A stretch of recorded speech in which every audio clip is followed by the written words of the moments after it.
बातम्यांचा वेगवान आढावा घेतल्यानंतर एक सविस्तर रिपोर्ट। महाराष्ट्रातल्या सगळ्या हाय व्होल्टेज मतदारसंघ जर म्हटलं तर तो कुठला याचं उत्तर आहे बारामती। बारामतीत लोकसभेतील जे घडलं ते घडू नये म्हणून अजित पवार आक्रमकपणे मैदानात उतरले होते। त्यामुळे बारामतीत काय होणार याकडे सर्वांचंच लक्ष लागून आहे। मतदानाच्या दिवशी बारामतीत राडे झाले आणि राड्यानंतर देखील पवार विरुद्ध पवार अशी जुंपली आहे। राडे झाले कार्यकर्त्यांमध्ये आणि त्यावरून पवारांच्या घरात वहिनी आणि दीरामध्ये आरोप प्रत्यारोप रंगलेत। पाहुयात या संदर्भातला एक रिपोर्ट। काय राडा झाला बाबा? नाही, कार्यकर्ते आक्रमक झाले तर बघायला मिळत होतं। काय राडा झाला?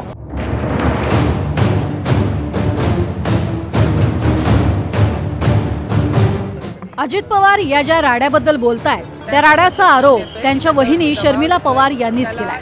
पवार विरुद्ध पवार या काका पुतळ्याच्या लढाईत बारामतीचं वातावरण सकाळपासूनच गरम होतं। बारामतीतनं युगेंद्र पवार पहिल्यांदाच रिंगणात उतरले, त्यामुळे लेकासाठी आई सकाळपासूनच मैदानात उतरली होती। शर्मिला पवार मतदान केंद्रावर जाऊन पाहणी करत होत्या। त्यावेळेला त्यांनी एक खळबळजनक आरोप केला। अजित पवार गटाच्या कार्यकर्त्यांनी युगेंद्र पवार यांच्या कार्यकर्त्याला खल्लास करण्याची धमकी दिली असा त्यांचा आरोप होता।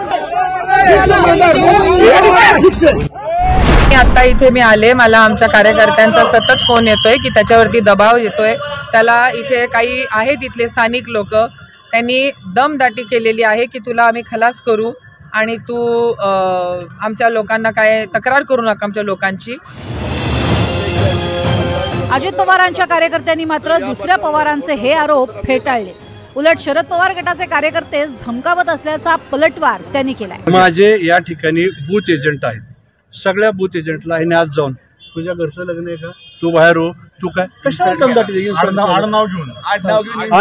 आणि बरं का आमचे सगळे खाटीक समाजाचे मंडळ आहेत, त्यांना काय घालून त्याच्या घरचं लग्न आहे का, कशाला सगळ्यांनी ठेवलं आणि अजूनही ठेवायचं। त्यांनी देखील आरोप केला की त्यांच्या कार्यकर्त्यांना ठार मारण्याची धमकी, हे सगळं खोटं आहे। असं म्हणणं आहे की इथल्या स्थानिक पुढाऱ्यांनी त्यांचा कार्यकर्ता मौसी नावाचा आहे त्याला ठार मारण्याची धमकी दिली असं।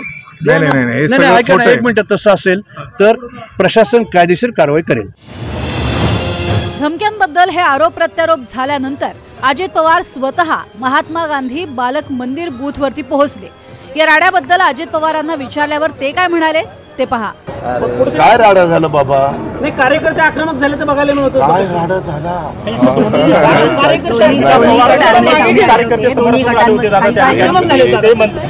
त्यामध्ये आमचेही कार्यकर्ते तारतम्य राखलंय अशी आमच्या बारामतीमध्ये पद्धत नाहीये।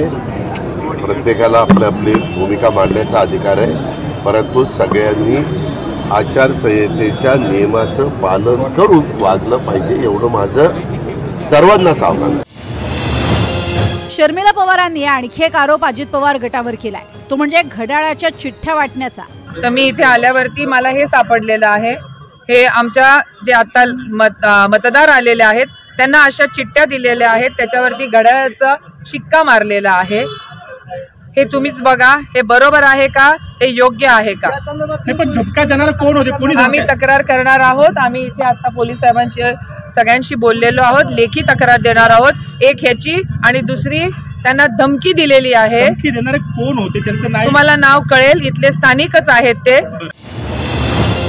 घड्याळाच्या चिठ्ठीबद्दल वहिनींनी केलेल्या आरोपांना अजित पवारांनी उत्तर दिले। या पक्षाचे उमेदवार असतात किंवा कार्यकर्ते असतात त्यावेळेस अशी स्लिप देतात आणि त्या शेजारी चिन्ह असतं।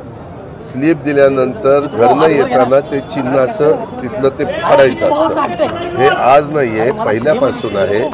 त्या संदर्भात इतकं काही त्याला जास्तीत जास्त लोकांनी मतदान करावं, निवडणूक आयोग चौकशी करतील आणि त्याच्यामध्ये काय खरं आहे काय खोटं आहे ते तपासतील। कुठे मतदान झालं? अरे नाही रे बाबा, तुला तू सकाळपासून फिरतोय, तुला दिसतंय का आम्ही तसे लोक आहोत? आम्ही एवढं नियमाचं पालन करतोय, तुम्हाला पण मी आज बोलत नाही, मी बाहेर घेऊन तुमच्याशी बोलतोय।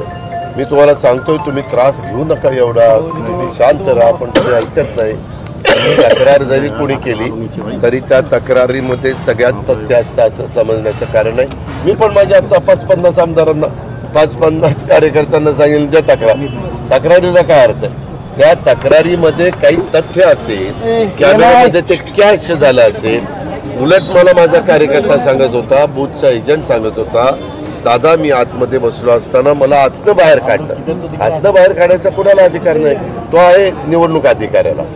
निवडणूक अधिकारी ठरवेल कोण, आणि एजंटला तर बाहेर काढायचा अधिकार नाहीच.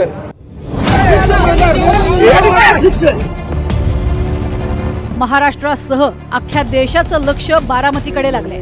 लोकसभा निवडणुकीत झालेल्या पराभवानंतर आता विधानसभा निवडणुकीत स्वतः अजित पवारांची प्रतिष्ठा पणाला लागली आहे. तर दुसरीकडे बारामतीचा दादा बदला अशी मागणी शरद पवार गटाची आहे. त्यामुळे राडे आणि आरोप प्रत्यारोपांनी बारामतीतलं मतदान गाजणारच होतं. आता पवार विरुद्ध पवारांमध्ये बाजी कुणाची याकडे लक्ष आहे. Bureau report, NDTV Marathi, Baramati.